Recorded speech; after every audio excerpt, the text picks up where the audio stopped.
ngayon, bago tayo tungo sa ating tatalakayin sa araw na ito, magbabalik-aral muna tayo. Ano ang ating pinag-aralan kahapon? Tungkol sa kwento o tula na Bata na nagsisinungaling. very good, magaling. Ang ating tinalakay kahapon o tula na binasa ni Ayesha ay patungkol sa batang hindi nagsisinungaling. Po, Ate Irene, Wala siyang lapis kasi. may mga tutulsan. Wala siyang lapis. Di ba meron ka pa siya isang lapis?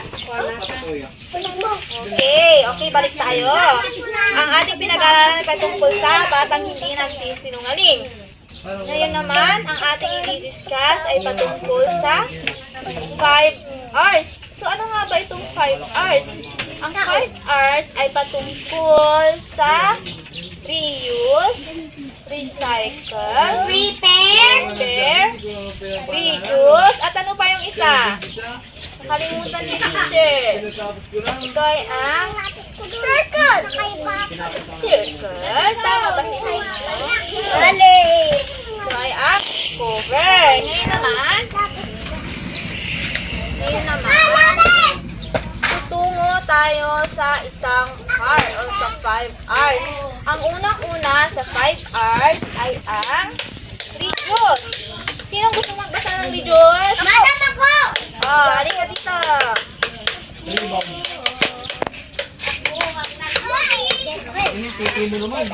Hanggang dito ka ba? Tapos na tayo pangalan. Madam, magsusulat ng madam. Opo, magsulat ng pangalan kasi mamaya ay makakaroon tayo ng Tumadawi. pagsusulit. Hindi ko alam yan. Uy, makinig kayo guys. Makinig kayo, tama kayo may pagsusulit. Okay na ate. Use simple means to lessen the amount of waste in the environment. This can be done by using less materials that are readily disposable, either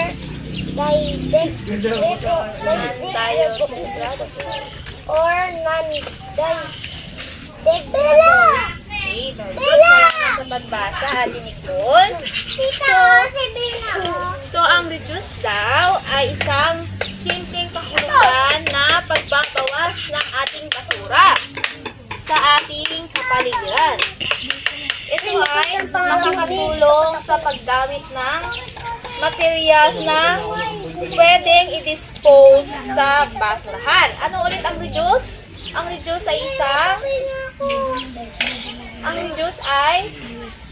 isang paraan sa pagbabawas ng ating basura. Basura. Ngayon naman ay dumako tayo sa reuse. Sino gusto magbasa ng reuse? Ate Ayesha.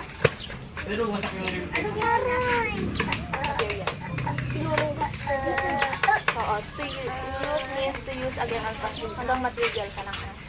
To use means to again or find other ways to use and materials.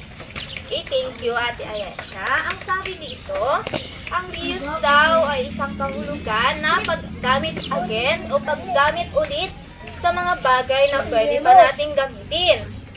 Halimbawa na lang dito ang eco bag o plastic. Ang plastic ba ay pwede nating i-reuse? Opo! Tama, dahil ang pag-reuse ay isa sa nakakabawas sa ating basura sa kapaligiran. Isang halimbawa pa. Nicole, halimbawa bumili ka ng ng mineral water at naubos mo ang laman nito. Gagamitin mo pa ulit ito? Opo! Husay. Recycle! Isang halimbawa pa. Dumako tayo sa isang R. Ito ay ang recycle. Ang recycle means to create a new product using the same material. Ang reuse daw or the recycle ay magagawa tayo ng bagay na magagamit pa. Halimbawa dito ay ang bota. Halimbawa hindi mo na ginagamit ang bota, anong pwede mong paraan na hindi mo siya itapon? Pwede mo ba siyang gawing paso na pagtataniman ng mga halaman? Pwede ba yun, Nicole? Hindi po! Bakit? Kasi ang recycle daw ay isang paraan daw na paggagawa ng isang product. para hindi mo daw itatapon sa basurahan o hindi makasira sa kalikasan. So, ang recycle daw, Nicole, ay ang paggamit ulit ng mga bagay na tama, hindi patapon na bagay, pero ito ay pwede mo pang gamitin sa ibang bagay. Halimbawa nito na nasa picture ay ano to? Bota, tama. Ang bota ay pwede mo pang gamitin sa pagtamnan ng mga halaman. Right. Magbigay ka nga ng ilang halimbawa na pwede i-recycle tool. Mahusay. Ano pa, Yesha? Pinaglagyan ng mga pintura. Yung malalaking can, yung ganun. O kaya yung mga sirang timba na pwede pang gamitin upang i-recycle. Ano ba ang kahalagahan ng pag-recycling para maiwasan ang pagkalat ng mga basura o ang pagsira ng ating environment o kapaligiran? Ngayon naman ay dumako tayo sa recover. Sino gusto magbasa? Si Bella. Bella, halika dito, basahin mo to. Ito.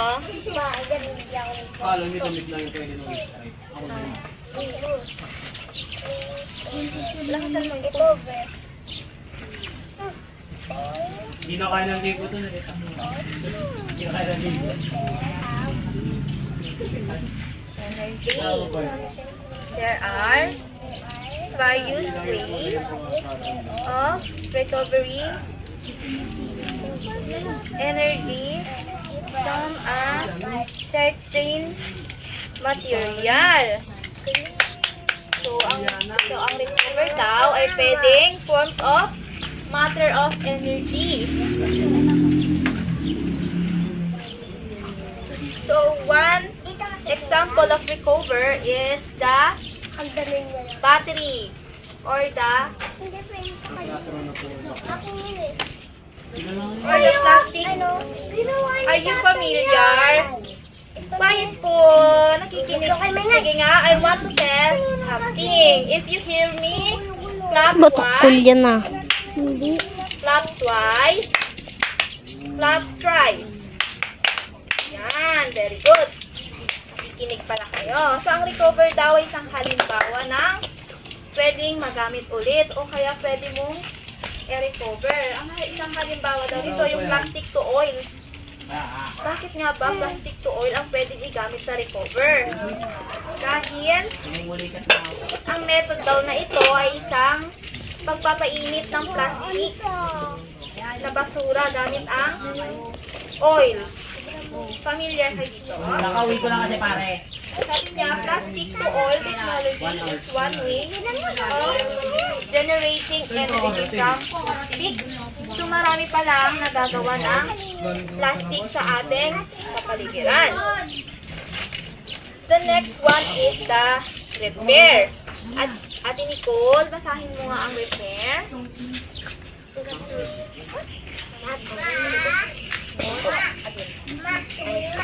To repair means to fix slightly broken things to make them useful again. Tama. Salamat, Ate Nicole. Ang repair daw ay pwede pang gamitin. Ibig sabihin tayo ay magre-repair. Halimbawa na lamang. Kunwari ang upuan nasira, itatapon mo pa ba ito? Ayun Ayusin! tama, yun ang ibig sabihin ng repair. Ang repair ay, the meaning of repair is to fix slightly broken. Para magamit mo ulit to. Isang halimbawa ng repair ay ang clothes o yung damit. Ayesha, kapag nasira ba yung damit mo, kunwari may kunting butas dito, itatapon mo pa ba ito? O anong gagawin mo? Mahusay. Pwede siyang itahi at gawin pang tama. Okay, dyan nagtatapos ang ating 5R. Okay, magkakaroon tayo ng konting katanungan bago tayo dumako sa ating pagsusulit. Ito. Nicole! Bigyan mo design. Okay. Okay, magsusulat na. Okay, mag-review tayo para sa ating pagsusulit. Ito ay 1 to 5. 1 to 10. Opo, 1 to 10. Nicole, bago tayo dumako sa ating pagsusulit, magkakaroon muna tayo ng mga ilang katanungan. At kung ano ang inyong katanungan ay sasabihin nyo lamang ang tamang kasagutan. Mag-start na tayo. Handa na ba kayo? Opo! Hindi pa. 1 to 10. Kapag kayo ay nakinig sa akin kanina, meron kayong may isasagot. 1 to 10. Number 1.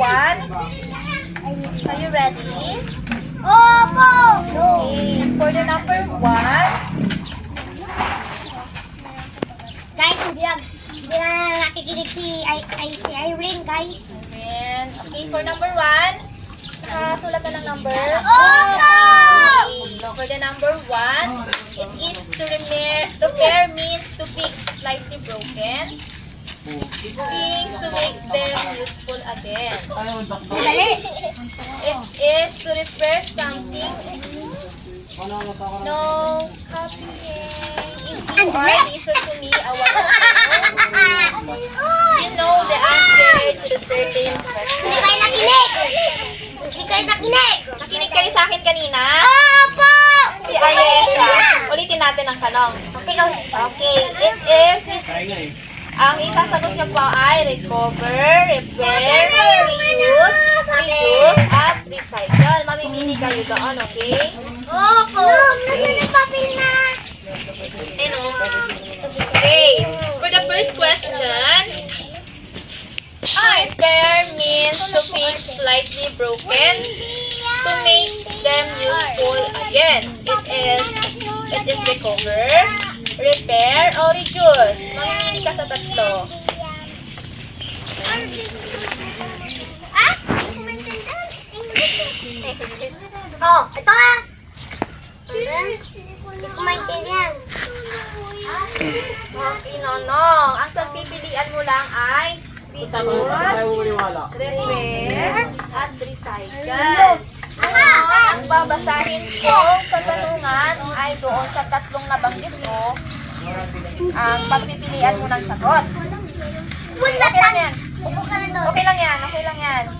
Okay, for the number 2, it means to create a new product using a material that has already served its purpose. It is recycled, is it reduce, or is it repair? Ang dali naman. You can choose between the three. Ulitin ko ang tanong. It means to create a new product using a material that has already served its purpose. Is it recycle? Is it reuse? Or the last one is the repair? You can choose between the three that I Kahit balik. mentioned. Oo. I will consider it. I will consider. Okay. For the third one, Ang dali naman. Hindi ko maintindihan.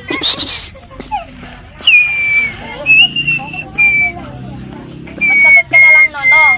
I will reconsider that na yung sa mga in-answer mo dyan, okay? Mamaya, i-check natin ang inyong mga kasagutan. Okay? For the third one, for the third question,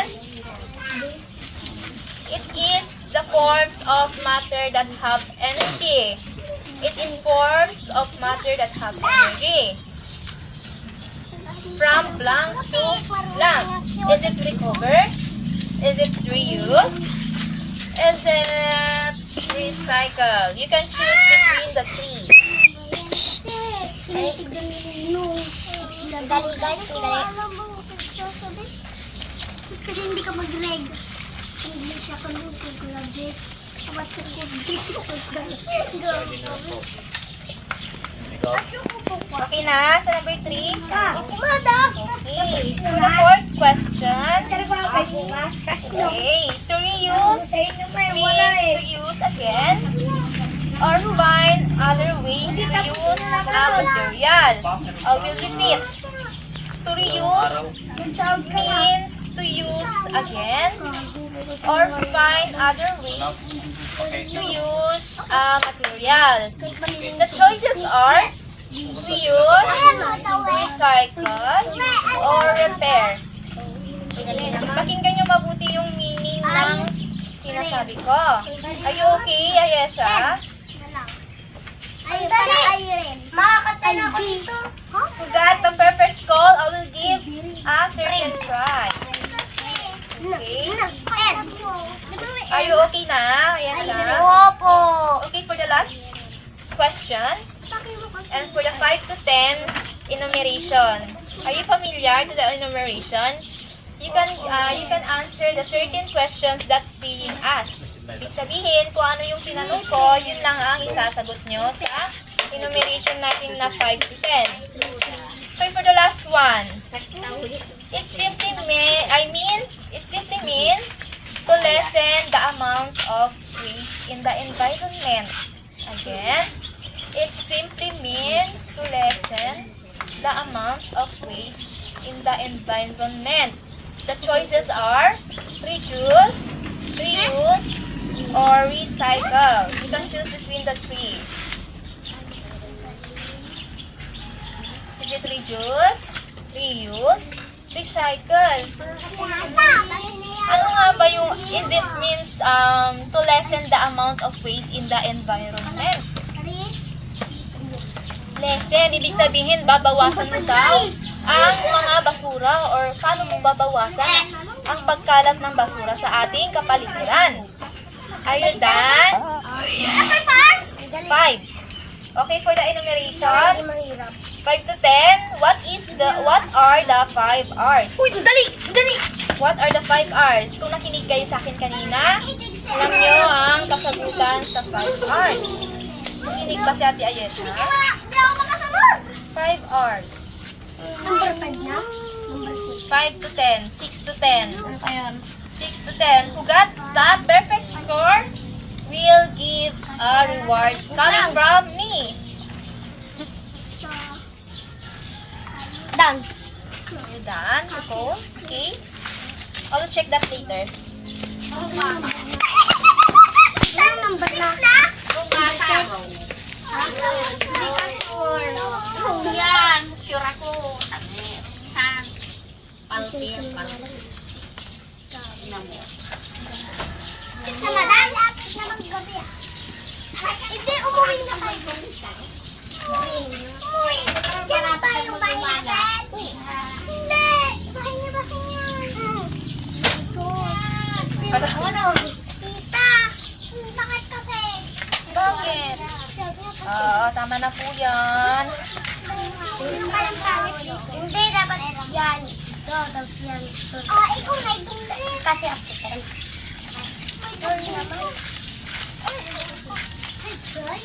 Pag nakatira ko dyan, dito mo ko lima. Na? Wala pa. Ka doon na. Saan daw kayo dito, guys? Susod. Number 5 lang ba yun? Mali, ginawa ni Ika. Makakatira ko. The item na sinagutan nila is 1 to 10. Kung sino ang nakakuha ng perfect score, May tinapay. of course, may merienda at may reward na manggagaling sa akin. Kaya ito, okay, nahin natin si... Ba't Ayesha Nicole ka naman? Ayesha Nicole din siya? Ay, Tapos Ayesha mo ate may isa. Ayun siya, kaya matataway siya. Oh, gaya-gaya ni mama. Sorry! Akala ko Nicole lang. Ate, ayun siya dito. Nandito tuloy ako. Okay. Nicole, parang feeling ko. Ang mistake nga. Ay, may mali kang isa, Nicole. Bunak lagyan din natin ng palusik.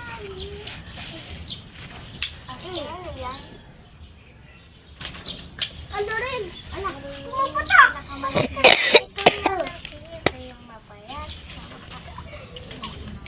Okay, from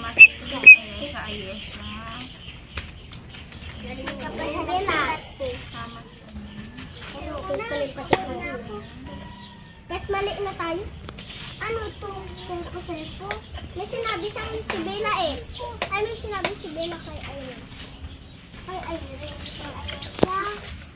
Sabi mo, sulat mo ng kahit. For the 6 to 10. Sige nga. Ano yung 6 to 10? Reuse, recycle, repair, reduce,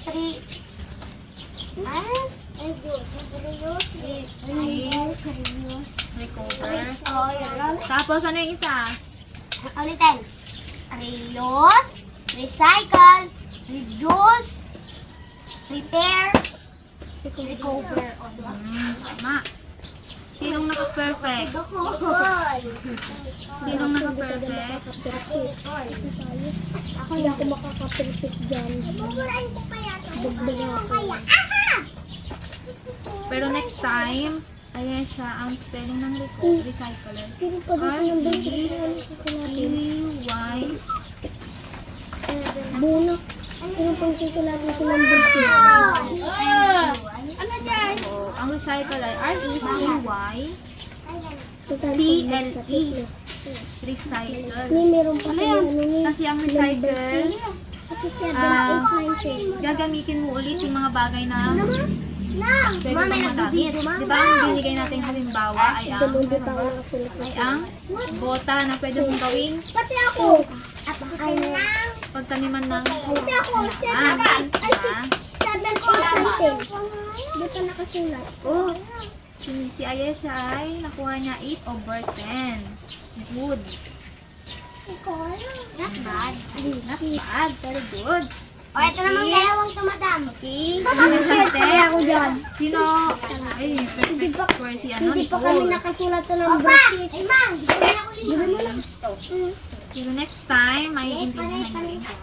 Very good. 5 over 10. Yay! Kuya Ren. Aging totoo. Good! Tapos na ako sa last night, ha? Good! Yan, o. Magsusulat pa sa likod.